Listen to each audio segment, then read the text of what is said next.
అతి తక్కువ ఫీజుతో కోచింగ్ ఇస్తూ మీ గవర్నమెంట్ ఉద్యోగం కళని నిజం చేస్తుంది లేస్ academy. Hello to everyone, welcome to my show. మన షోలో ప్రతిరోజు ఒక గెస్ట్ రావడం, వాళ్ళు ఇంటర్వ్యూ ఇవ్వడం మనకి రెగ్యులర్గా జరిగేదే. అయితే ఈ క్రమంలోనే బెలన్ సంపత్ రాజు గారిని మనం ఇంటర్వ్యూ అడగడం జరిగింది. బట్ ఆయన చాలా బిజీగా ఉండి స్టూడియోకి రాలేని రాజా, నేను సినిమా సెట్లో ఉన్నాను, మీరే సెట్కి వచ్చేయమన్నారు. సో ఇక్కడ శర్వానంద్ గారి సినిమా షూటింగ్ నడుస్తుంది. నారీ నారీ నడుము మురారి పండక్కి ఈ సినిమా రిలీజ్ కాబోతుంది. ఈ సినిమా సెట్లోనే మనకి సంపత్ రాజు గారు ఉన్నారు. బట్ ఇక్కడ చాలా క్యారీ వ్యాన్లు ఉన్నాయి. ఈ క్యారీ వ్యాన్లో సార్ ఎక్కడున్నారో కనుక్కొని మనం క్యారీ వ్యాన్లోకి వెళ్ళి ఇంటర్వ్యూ చేద్దాం రండి. అండ్ ఫైనల్గా సంపత్ రాజు గారి క్యారీ వ్యాన్ ఇక్కడ ఉంది. సార్ లోపల ఉన్నారు. సో మన కోసమే వెయిట్ చేస్తున్నారు. లోపలికి వెళ్ళి సార్కు సంబంధించిన సినిమాల గురించి, అలాగే ఆయన పర్సనల్ లైఫ్ గురించి కొన్ని ఇంట్రెస్టింగ్ విషయాలు తెలుసుకుందాము రండి. హాయ్ సార్, నమస్తే. నమస్తే. నమస్తే సార్, కొంతమంది యాక్టర్స్ ఉంటారు. సో వాళ్ళు చాలా సినిమాలు చేస్తారు. బట్ ఆడియన్స్కి పరిచయం చేసేటప్పుడు పలానా సినిమా చేశారు, పలానా వాటితో నటించారు, ఇలా ఒక ఇంట్రడక్షన్ అవసరం. బట్ కొంతమంది ఉంటారు, చాలా తక్కువ సినిమాలు చేస్తారు, లేదా చాలా తక్కువ సంవత్సరాలు కనిపిస్తారు. ఆ ఇంపాక్ట్ మాత్రం చాలా స్ట్రాంగ్గా ఉంటుంది. సో మీరు ఇప్పుడు కంటిన్యూ అవుతున్నారు, బట్ మీ ఇంపాక్ట్ ఆల్రెడీ స్ట్రాంగ్గా ఉంది. నేను అందుకే మీకు ఎలాంటి గట్టి ఇంట్రో కానీ అట్లాంటివి ఏం చెప్పలేదు. Thank you. అంటే ఎలా సార్ అంటే, ఒక ఆడియన్స్లో ఒక యాక్సెప్ట్నెస్ అనేది వస్తుంది. మా మనిషి, మాకు సంబంధించిన వ్యక్తి, ఆ రిలేటబుల్ థింగ్ అనేది మీకు చాలా త్వరగా వచ్చేసింది. మామూలుగా ఎవరైనా ఇండస్ట్రీకి వచ్చిన తర్వాత పెద్ద స్టార్ సినిమాలో కనిపించాలి అని చెప్పి పరితపిస్తుంటారు. ఒక 3 ఏళ్ళకో 4 ఏళ్ళకో అదృష్టం బాగుంటే పెద్ద హీరోల సినిమాల్లో నటిస్తారు. బట్ మీ ఫస్ట్ మూవీ దమ్ము తెలుగులో, తర్వాత పంజా, తర్వాత మిర్చి, అంటే తెలుగులో బిగ్ స్టార్స్ ముగ్గురితో ఫస్ట్ 3 సినిమాలు చేశారు. ఎలా పాసిబుల్ అయింది? అది నాకు తెలిసి అది రాసి ఉంటుంది అనుకుంటా నాకు. సో దమ్ వచ్చి నేను కన్ఫర్మ్ చేసేటప్పుడు నాకు అది జూనియర్ ఎన్టీఆర్ సినిమా అని తెలియదు. ఎందుకంటే హీరో పేరు నేను అడగలే, వాళ్ళు చెప్పలే. ఓకే. బట్ నేను సరే కథ వింటానని చెప్పిన తర్వాత నేను జస్ట్ క్యారెక్టర్ విన్నాను. బోయపాటి గారు మాట్లాడారు నాతో.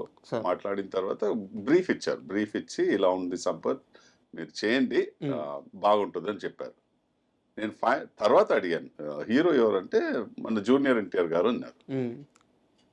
నేను అప్పుడు అనుకున్నా, సరే ఇది ఇంత సింపుల్గా చెప్పేశారు ఆయన యాక్చువల్లీ.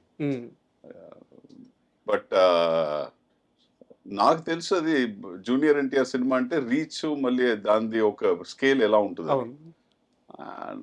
నేను ఎప్పుడు ఆ సినిమా స్టార్ట్ చేశాను, ఆ స్కేలు మళ్ళీ ఆ రేంజ్ చూసాను first day it self. So అప్పుడే తెలుసు నాకు ఒక మంచి సినిమా అండ్ డెఫినెట్గా ఒక మాస్ సినిమా ఉంటుందని. అండ్ తర్వాత ఆ సినిమా అయిన తర్వాత నేను పంజా చేసేటప్పుడు నాకు విష్ణువర్ధన్ డైరెక్టర్ తెలుసు. కన్నడ మూవీస్ వల్ల విష్ణువర్ధన్ వచ్చి మన చెన్నై నుంచి తెలుసు నాకు. సో విష్ణువర్ధన్ డైరెక్టర్ చెప్తున్నా. సో అతను వచ్చి నాకు ఏం చెప్పారంటే, ఇది ఒక డిఫరెంట్ అయిన ఒక సినిమా ట్రై చేస్తున్నా, అటెంప్ట్ చేస్తున్నాను నేను.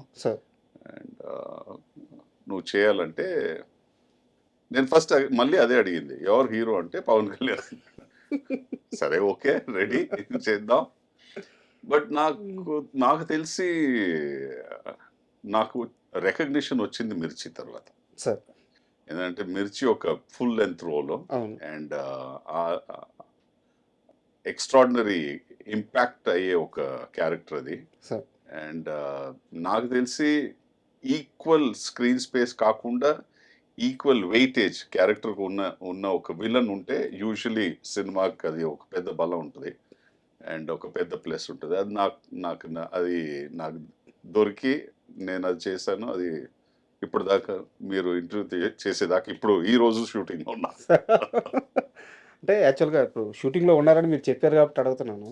మీలాంటి ఒక పెద్ద నటుడు షూటింగ్ చేస్తున్నారంటే క్యారీ వ్యాన్లో కొంచెం మంచి ఆ లెవెల్ మెయింటైన్ చేస్తూ ఏసీ రూమ్లో హ్యాపీగా ఉంటారు. మేము వచ్చేలేకే ఒక లుంగి కట్టుకొని, ఒక బనీన్ వేసుకొని, అచ్చ తెలుగు చెన్నై కాస్ట్యూమ్స్లో అది నేను రిలాక్స్ ఎలా అవుతాను. మళ్ళీ మన ఇంట్లో ఎలా ఉంటాం అలాగే రిలాక్స్ అవ్వచ్చుగా. నేను ఇంట్లో ఇంకా షార్ట్స్ వేసుకొని, మీరు నన్ను ఇంట్లో వచ్చి ఇంటర్వ్యూ చేస్తుంటే నేను యాక్చువల్ నా ఇంటిని శుభ్రంగా కడిగి ఇదన్నీ నేనే చేసేసుకుంటా.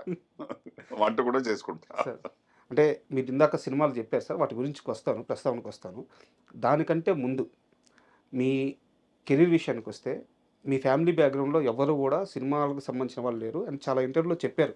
మీ అమ్మగారు చాలా అపోజ్ చేసేవాళ్ళు అని చెప్పేసి, అవన్నీ ఓకే. అంటే ఒక ట్రిగర్ పాయింట్ ఎక్కడో ఉంటుంది కదా సార్, ఖచ్చితంగా సినిమాకి వెళ్ళాలి, సినిమాల్లో నటించాలని. ఒక సినిమా చూసినప్పుడు, ఒక హీరోని చూసినప్పుడు, ఒక ఆర్టిస్ట్ని చూసినప్పుడు ఆ ట్రిగర్ పాయింట్ మైండ్లో పడుద్ది. సంపత్ రాజుకి ఆ పాయింట్ ఎప్పుడు, ఏ వయసులో, ఎలా పడింది నాకు తెలిసి నాకు చాలా క్లియర్గా ఉంది ఆ ట్రిగర్ పాయింట్ యాక్చువల్ నా మైండ్లో. సార్? ఆ ట్రిగర్ పాయింట్ వచ్చి ఒక సినిమా 'దివార్' అని, అమితాబ్ బచ్చన్ సినిమా 'దివార్' అని. అండ్ అక్కడ ఒక ఎక్స్ట్రాడినరీ ఒక సీన్ ఉంటుంది, చాలా చాలా హిట్ అయిన ఒక సినిమా, ఆఫ్ కోర్స్ అందరికి తెలుసు. అవునవును. అండ్ ఒక పర్టికులర్ సీన్ బ్రదర్స్ మధ్య జరుగుతుంది. శశి కపూర్ మళ్ళీ అమితాబ్ బచ్చన్ అక్కడ ఒక కాన్ఫ్రంటేషన్ జరుగుతుంది.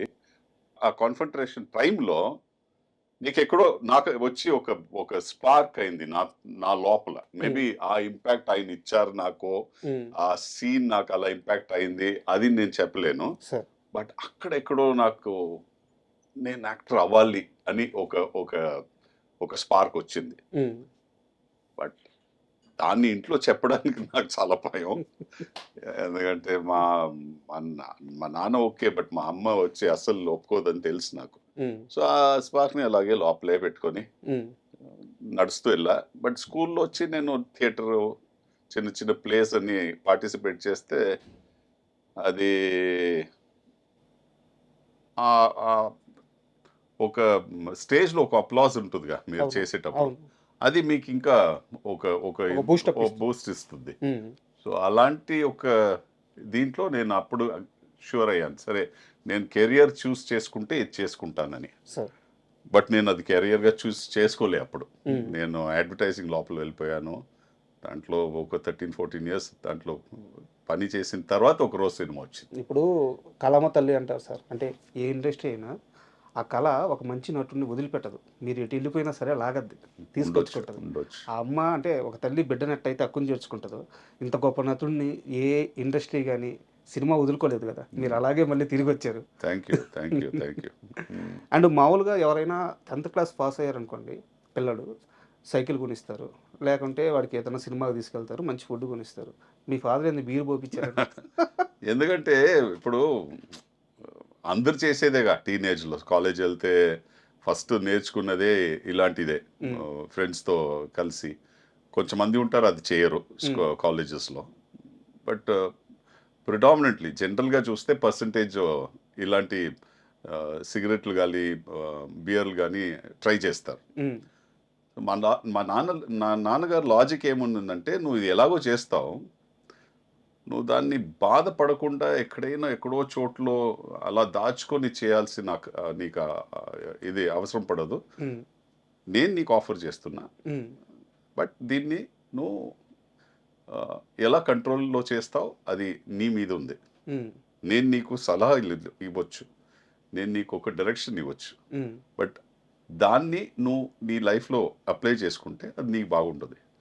సో నేను ఇప్పటి నుంచి నిన్ను ఒక ఫ్రెండ్ లాగా చూసుకుంటా, అండ్ నువ్వు నాతో అన్నీ షేర్ చేయవచ్చు, అన్నీ మాట్లాడవచ్చు. సో నువ్వు నెక్స్ట్ స్టేజ్లో నా జీవితంలో వచ్చావు అని చెప్పి నాకు బియర్ ఇస్తున్నారు. ఆ రోజు ఈవినింగ్ మా అమ్మ చెప్పింది, జనరల్గా లైఫ్లో వచ్చి అందరూ బయట వెళ్ళి చెడిపోతారు, ఈ ఇంట్లో వచ్చి నాన్న వచ్చి తన బిడ్డల్ని అతన్నే చెడగొడుతున్నాడు.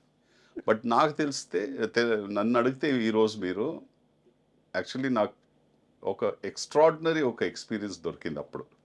ఎందుకంటే నేను ఏది దాచిపెట్టలే మా పేరెంట్స్తో, అండ్ నాకు వచ్చి ఎక్కడైనా వెళ్ళి ఊరు వదిలేసి ఎక్కడైనా పార్టీ చేసుకోవాలి అలాంటి ఒక మైండ్ సెట్ రాలే. ఎందుకంటే నాకు ఫ్రీడమ్ అంత ఉండింది. సో నేను ఆ ఫ్రీడమ్ని ఎప్పుడు మిస్యూజ్ చేయలే. నేను ఆ సేమ్ ఫ్రీడమ్ని నా కూతురికి ఇచ్చా. సూపర్. అంతే. అది నేను నేర్చుకున్న పెద్ద ఒక లెసన్ లైఫ్లో. మీరు నేర్చుకున్నది కాదు, మీ నాన్నగారు నేర్పించింది. అదే నేర్పించింది, నేను నేర్చుకున్నా. అంత గొప్ప ఫాదర్ దొరకడం అదృష్టం కదా. అవును, 100%.